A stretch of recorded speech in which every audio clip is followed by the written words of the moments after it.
হেদায়েত যে কোনো সময় আসতে পারে, সেটা হজ উমরায় না গিয়েও আসতে পারে। আমাদের ইন্ডাস্ট্রির অনেকে আছে না যারা হিজাব পর্দা করছেন বা সরে গেছেন, বা হিজাব পর্দা করেও কাজ করছেন, ব্র্যান্ড প্রমোশন বলেন, অভিনয় বলেন। অনেক সেলিব্রিটিরা যখন হজ করে আসেন তখন তারা যখন তাদের কাজে ফিরেন তাদের পোশাক আশাক গেটআপ নিয়ে আবার সমালোচনার মধ্যে পড়ে। এই জিনিসটা আপনি মাথায় কতটুকু রাখবেন? অনেকেই হচ্ছে হজ বা উমরা করে এসে আবার যখন নিজের প্রফেশনে ব্যাক করে, তখন সেটা নিয়ে নানান সমালোচনা আলোচনা হয়, এবং এই ভয়ের কারণেই অনেকে কিন্তু করতে চায় না। রিসেন্টলি আপনারা দেখেছেন আমি আমার পার্সোনাল আইডি থেকে বেশ কিছু ইসলামিক পোস্টও করে থাকি। থাকে না, এক একটা বয়সে এক এক ধরনের চেঞ্জেস আসে। যেহেতু আমি এখন মা হয়েছি, অনেক বছর আমি এই তারা ঝলমল ইন্ডাস্ট্রিতে কাজ করেছি। এখানে অনেক কিছু আমি পেয়েছি, আবার অনেক কিছু হারিয়েছি। সব কিছু মিলিয়ে আমার মনে হয়েছে যে দিন শেষে আমরা কোথায় ফিরে যাব, যেখান থেকে এসেছি আমরা মাটি দিয়ে তৈরি, সেখানেই আবার ফিরে যাব। তো হয়তো আমার এখন যেই এইজটা চলছে, লাইক মিডল এজ যেটাকে আমরা বলি, এই সময় কিন্তু একটা পরিবর্তন আসে। তো আমার মনে হয় যে দিন শেষে আমাদের প্রত্যেককেই সৃষ্টিকর্তার কাছেই ফিরে যেতে হবে, এবং আমি অ্যাজ আ মুসলিম যদি তার ঘরে না যাই তাহলে তো হয় না। এটার জন্য অবশ্যই ভাগ্য লাগে।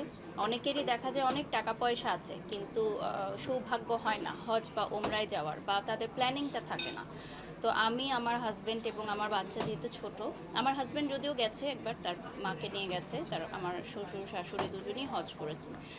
তো এবার প্ল্যানিং আছে আমরা যাব ইনশাল্লাহ। তো আমার হাজব্যান্ড যেহেতু গেছেন সেখানে, তিনি বলেছেন যে সেখানে গিয়ে তিনি যা যা চেয়েছেন সব কিছু আলহামদুলিল্লাহ পূরণ হয়েছে, এবং সেই জায়গাটা আসলে অন্যরকম। তো আমি যদি নিজে না যাই তাহলে আমি সেটা কখনোই ভাষায় প্রকাশ করতে পারবো না।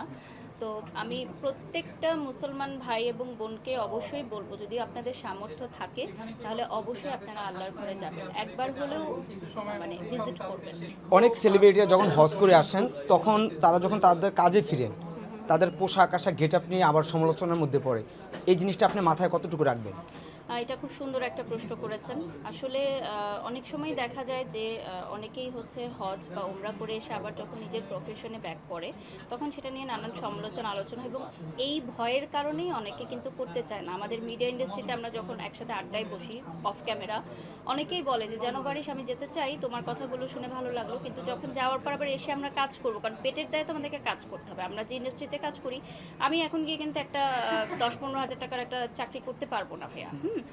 আমাকে তো অনেক মানুষ চিনে, তো আমি চাইলেও কিন্তু একটা জায়গায় গিয়ে জব করতে পারবো না, বা সেই সময়টাও আমার নেই। পার করে এসেছি সেই বয়স সময় সব কিছু মিলে, তো আমাদেরকে আবার আলটিমেটলি এখানেই ফিরে আসতে হবে। তো এই সমালোচনা আলোচনার ভয়ে যদি আমি না যাই তাহলে সেটা খুব দুঃখজনক না? হেদায়েত যে কোনো সময় আসতে পারে, সেটা হজ উমরায় না গিয়েও আসতে পারে।